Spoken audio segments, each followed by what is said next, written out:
Hi guys. तो इस video में हम जनरेशन्स ऑफ कंप्यूटर जो है वो स्टार्ट करेंगे। जो जनरेशन्स ऑफ कंप्यूटर है वो हम दो पार्ट्स में कवर करेंगे। इस वाले पार्ट में हम फर्स्ट एंड सेकेंड जनरेशन जो है वो डिस्कस करेंगे। बट बिफोर दैट हम जो अब तक हमने पढ़ा है, पिछली जो 2-3 वीडियोस में मैंने पढ़ाया है उसका मैं इजी वे में आपको रिवाइज़ करवा दूंगा। और जो नया है पहली बार वीडियो देख रहा है उसके लिए भी समझना बहुत आसान होगा। तो बिना देरी किए हुए पहले जो हमने पढ़ा वो था कंप्यूटर। What is computer. चूँकि कंप्यूटर के बारे में हमको पढ़ना है तो पहले पता होना चाहिए कंप्यूटर है क्या।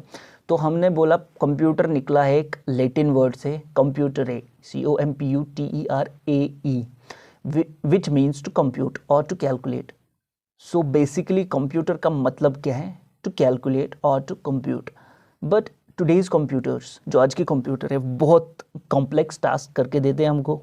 खाली वो हमें कंप्यूट या कैलकुलेट नहीं करके देते, उसके अलावा भी बहुत कुछ करते हैं। तो फिर इसका नाम ये क्यों पड़ा? ठीक है, वो इसलिए जो कंप्यूटर है वो बेसिकली बना किस लिए था? अबैकस, जो उसका बेसिक काम था वो था to make our calculations easy. Okay, over the ages फिर धीरे धीरे एडवांसमेंट होती गई और कंप्यूटर जो है आज का जो कॉम्प्लेक्स मशीन है हमारे पास हमारे घरों में वो उभर के सामने आया।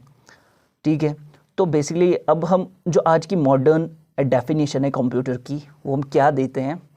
A computer is an electronic device. Okay, electronic device मैंने आपको बोला है, इलेक्ट्रॉनिक में वर्ड इलेक्ट्रॉन आता है। इलेक्ट्रॉन है जो इलेक्ट्रिसिटी, जब एक वायर के थ्रू इलेक्ट्रॉन्स का फ्लो होता है तो उसकी वजह से जो है करंट वजूद में आती है।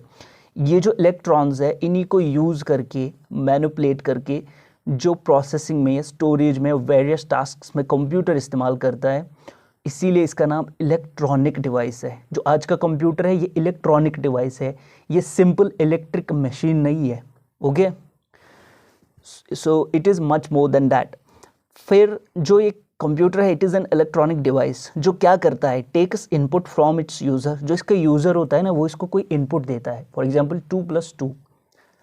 तो फिर ये उस इनपुट को, पहले जो 2 दिया आपने जब कीबोर्ड से प्रेस की ना एक की 2, वो मेमोरी में जाता है, स्टोर होता है। फिर आप दूसरी की प्रेस करते हो वो भी स्टोर होता है। फिर उसके बाद हम इसको बोलते हैं ऑपरेशन क्या करना है? प्लस करना है। फिर ये उस पर प्रोसेस करना स्टार्ट करेगा और आपको एक रिज़ल्ट जनरेट करके देगा, आउटपुट दैट इज़ 4। आपका जो रिज़ल्ट आएगा स्क्रीन पे वो होगा 4। एंड यही है कंप्यूटर की फुल डेफिनेशन।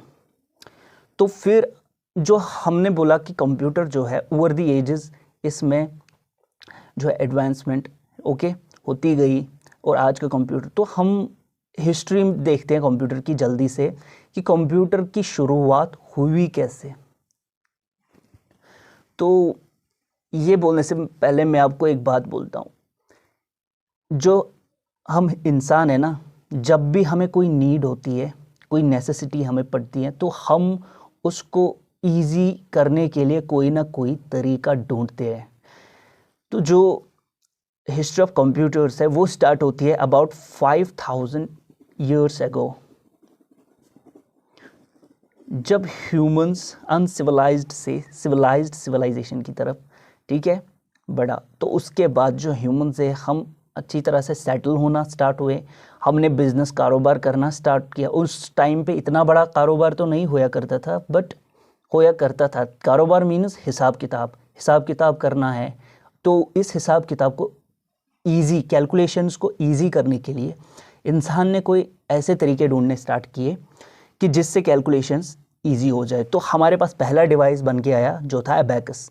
ये अबैकस क्या था? ये एक वुडन फ्रेम था जिसके अंदर रॉड्स एंड बीड्स ऐसे गोल गोल लगी होती थी, आपने देखा होगा। ओके, तो ये हमें प्लस माइनस करके देता था। ठीक है, तो फिर इसके बाद हिस्ट्री ऑफ कंप्यूटर्स जो है, पहले मैकेनिकल डिवाइसेस इंसान ने बनाना स्टार्ट किया about 5000 years ago, fast calculations के लिए। मैकेनिकल डिवाइसेस मींस जो हम by hand, that means electricity पे नहीं चलते थे, हमको हाथ से चलाना पड़ता था। तो जो इसके बाद एबेकस के बाद abacus was the first successful mechanical device या मैकेनिकल कैलकुलेटर। तो उसके बाद आता है नेपियर बोन्स। नेपियर की हड्डियाँ, इसका नाम ये क्यों पड़ा? जो जॉन नेपियर है उसने जो ये बनाया, एक सीरीज ऑफ रॉड्स थी, 10 रॉड्स, ओके, ऐसे एक 10 रॉड्स का सीरीज था जो बनी होती थी एवोरी से, हाथी के दांत से, हड्डी से। That is why they are called Napier's bones. तो इसका काम क्या था? इसका काम था हमारी मल्टीप्लिकेशन और डिवीजन को इजी करना, ठीक है। तो इसके बाद आया स्लाइड रूल एक लंबी सी स्केल होया करती थी जिस पे एक स्लाइड होया करता था जिसको हम दाएं बाएं घुमा सकते थे। ये जो स्केल थी इस पे ऐसे लॉगरिथमिक टेबल्स, और इसने भी हमारी जो है मल्टीप्लिकेशन और डिवीजन को और एफिशिएंटली करने में मदद। तो टिल 18th सेंचुरी कोई भी ऐसा डिवाइस नहीं आया था जो ऑल 4 बेसिक अर्थमेटिक ऑपरेशंस को परफॉर्म कर सके। उसके बाद हमारे पास चार्ल्स बेबेज अपने 2 इंजन्स के साथ आते हैं 1820 एंड 1830s में। कौन कौन सा? मैंने आपको बोला था, एक तो difference engine and analytical engine. Analytical engine का काम क्या था? ये पहला ऐसा शख्स था, पहला ऐसा बंदा था जिसने ऐसा कॉन्सेप्ट दिया कि ऑल 4 बेसिक अर्थमेटिक ऑपरेशंस जो है परफॉर्म कर सके। तो इसने जो है ये कैसे सक्सेसफुल हुआ कि इतनी कॉम्प्लेक्स कैलकुलेशंस को करने में? इसने एक आइडिया दिया इनपुट स्टोरेज एंड प्रोसेस का, ठीक है, जिस पे आज के मॉडर्न कंप्यूटर्स जो है वर्क कर रहे हैं।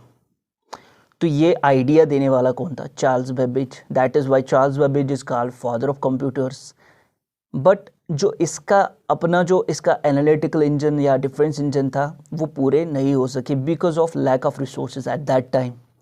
उस टाइम पे इतनी एडवांसमेंट नहीं हुई थी, वो रिसोर्सेज जो इसको चाहिए थे वो नहीं मिले। दैट इज़ वाई उसका जो ये मशीन्स को बनाने का सपना था वो पूरा नहीं हो सका। तो इसके बाद जो है हर्मन हॉलरिथ आते हैं with his tabulating machine. 1880s का जो सेंसस था उसके लिए इसने एक मशीन बनाई। ये मशीन इसने चार्ल्स बेबेज के आइडिया को उस पर थोड़ा और वर्क करके क्रिएट की। इसमें इसने पंच कार्ड्स का इस्तेमाल किया। तो टैबुलेटिंग मशीन के साथ ही हमारे इलेक्ट्रोमैकेनिकल कंप्यूटर्स, इलेक्ट्रिसिटी पे चलने वाले कंप्यूटर्स वजूद में आते हैं, ठीक है। यहाँ पे इलेक्ट्रोमैकेनिकल कंप्यूटर्स है, दैट मीन्स इलेक्ट्रिसिटी का यूज़ करके जो मैकेनिकल पार्ट्स हैं उनको काम कराना, ओके। तो ये सिंपल इलेक्ट्रिसिटी पे चलने वाले कंप्यूटर्स थे, ये अभी इलेक्ट्रॉनिक कंप्यूटर्स नहीं है। पहला इलेक्ट्रोमैकेनिकल कंप्यूटर था मार्क 1 1944 में, ओके। तो इसके बाद शुरुआत होती है हमारे इलेक्ट्रॉनिक कंप्यूटर्स की। कब होती है? ये होती है 1946 में with the invention of ENIAC. ये किसने इन्वेंट किया? JP एकर्ट एंड JW मोकले ने। ये पहला सक्सेसफुल इलेक्ट्रॉनिक कंप्यूटर बना जिसने बिगिनिंग की, शुरुआत की फर्स्ट जन कंप्यूटर्स की। तो अब हम देखते हैं फर्स्ट जनरेशन ऑफ कंप्यूटर्स। तो फर्स्ट जनरेशन ऑफ कंप्यूटर्स जो है वो 1940 से 1956 के बीच में होते हैं। तो ये जो पीरियड है इसमें जो कंप्यूटर्स थे दे वो लार्ज इन साइज़। क्यों थे? क्योंकि उनमें जो डिवाइसेस यूज़ होते थे, जैसे प्रोसेसिंग के लिए वैक्यूम ट्यूब्स का इस्तेमाल होता था, ये बड़े होया करते थे साइज़ में। आज तो हमारे पास IC है, जैसे प्रोसेसर्स है छोटे छोटे, जो वैक्यूम ट्यूब्स होया करते थे, बोतल जितने बड़े होया करते थे। फिर बहुत सारे वैक्यूम ट्यूब्स, बहुत सारी स्पेस चाहिए थी।